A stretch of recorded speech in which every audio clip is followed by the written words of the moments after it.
Tak, zapis ketdi. Hammaga salom. Bugun 13 fevral ekan va soat 18:13. 17 minut qolyapti CPI yangiligi chiqishiga. Bugun juma va bugun mana shu yangilik vaqtida savdo qiladigan sessiyamni zapis qilmoqchiman va kirish vhodlari, chiqish vhodlari, stop loss, take profit, texnik tahlil va qolgan hokazolar bo'ladi bugun. Xo'p, bo'lmasa ekranda hozir oltin instrumenti va men uni 5 minutlik time frame da ochib qo'yganman. Mana buni yopib olsang ham bo'ladi. Xo'p, bo'lmasa давайте DXY ga olamiz. DXY da holat qanaqa? Mana bu 1 soatlik time frame. Xo'p, bo'lmasa bugun savdo qanday bo'ladi?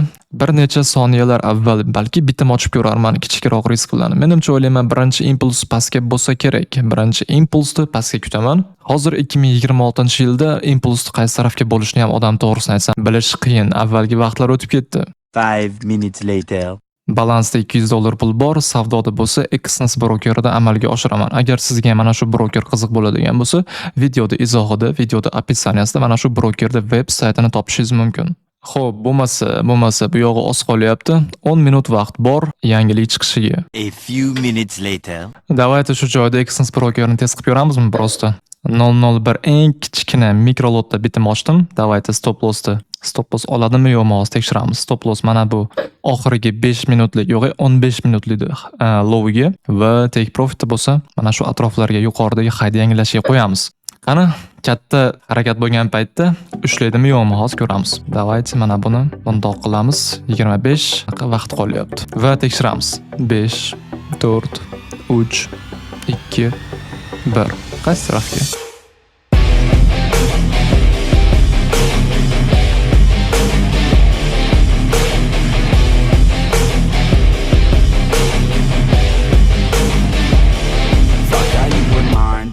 Some different plans, it's broken by design, and I left all of my friends. I wish that I was fine, but the pain it never ends. It's never summertime, winter always pulls me in, and I feel so. Qancha pips? Где-то 340 pips hozir profit bor. Endi bo'lsa ko'ramiz bundan buyog'iga qanaqa harakat bo'lishi yoki nima bo'lishini. Tak, o'zim ham shunaqa bo'ladi deb o'ylagandim, ya'ni baga harakat bo'ladi deb o'ylagandim. Nimaga? Chunki agar e'tibor beradigan bo'lsak, tak, давайте screenshot, давайте rangini sariq qilib olamiz. Вот, mana bu yerda ko'rgandek, mana bu yerda flat ketayotgan edi. Вот, keyin nima bo'ldi? E'tibor bergan bo'lsanglar, yangilik chiqishidan avval bir marta pastga tushib, mana bu yerdagi lowlarni yangilab oldi. Ya'ni mana bu joyda pastga mana bunaqa chiroyli harakat ko'rishimiz mumkin va keyin yana qaytib flat ichiga qaytib oldi. Mana bu flat ichida edik. Shundan men o'zimcha taxmin qildimki, вот pastdagi lowlarni yangilab bir qancha quvvat olgan bo'lsa, menimcha yuqoriga qarab yaxshi harakat bo'lishi mumkin degan taxminni qildim va shu bilan 340 pips cho'ntaydi. Qani bo'lmasa trading view ga olamiz. Вот, mana bu yerdagi hayd yangiladi. Endi undan keyingi harakatni ko'rish kerak. Undan keyin nima bo'lishini ko'rish kerak. Может pastga tushib oqib ketar. Xo'p, ko'rish kerak. 1 soatlik qanaqa yopiladi, 4 soatlik sham qanaqa yopiladi.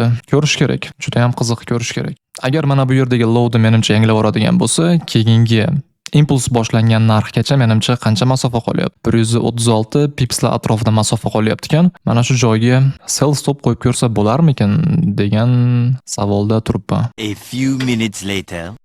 Xo'p, jigarlar, mana shu joyda men sellga bitimlar ochaman. Tak, birinchisi, tak, ikkinchisi. Take profit mana bu joyda. Tak, ikkinchisini ham mana shu joyga qo'yamiz take profitini. Stop lossini bo'lsa, tak, давайте stop lossini mana shu hayda yuqorisiga sekin qo'yib qo'yaman.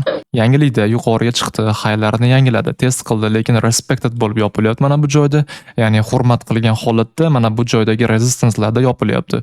Shuning uchun bu yerda men qarasam, tak, tushadigan kayfiyati borga o'xshab ko'rindi. Вот, o'ylaymanki mana shu atroflargacha narx borsa kerak. Nima uchun stop loss bu hayda yuqorisiga? Chunki agar bu hayd yana bir marta yangilaydigan bo'lsa, yuqoriga qarab ketishga potensiali bor bo'lishi mumkin. Вот, mana hozir bo'layotgandek. Tak, 15 minutlikda qaraydigan bo'lsa, pastga soya qo'yib oldi. Endi может yuqoriga chiqib, o'zidan avvalgi mana bu shamni soyasini to'ldirishi mumkin. Ehtimoli bor, yo'q emas.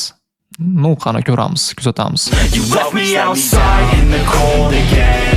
I think I'm alright, but I'm lost within. Took over my life, so it has to end. It's over this time, yeah, you came and went. You left me outside in the cold again. I think I'm alright, but I'm lost within. Давайте endi rostakamiga 1-2 kun qo'ysak bo'ladi menimcha. Tak, давайте bittasini yopamiz. Ikkinchisini bo'lsa endi biroz ushlab tursak bo'ladi.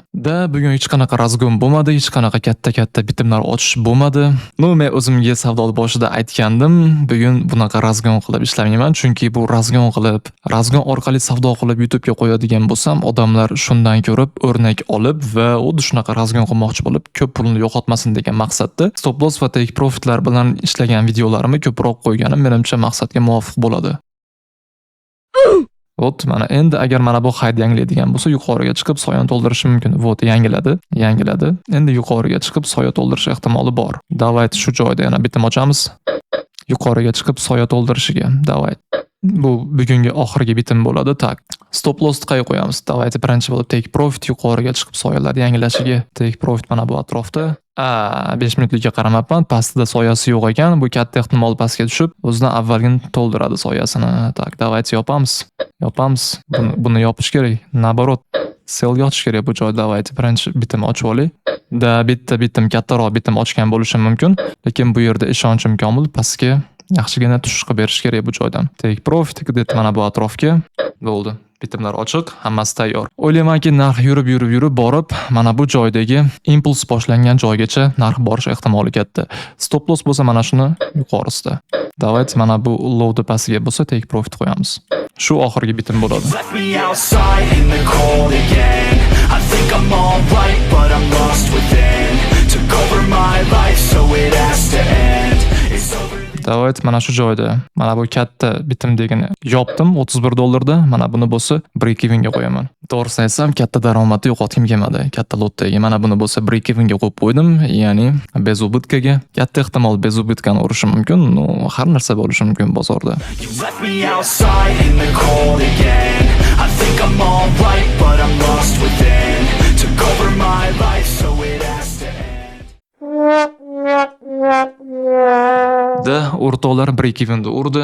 Balansimiz $200 edi, hozir bo'lsa $60. Bugungi чистый $60 atrofida profit bor, davayt. Bundan keyin savdo qilmaganman o'rtoqlar. Mana shu joyda esa videoni yakunlamoqchiman. Videoga like bosib, kommentariy yozib, kanalga obuna bo'lish esdan chiqmasin. Keyingi videolarda ko'rishguncha hammaga xayr.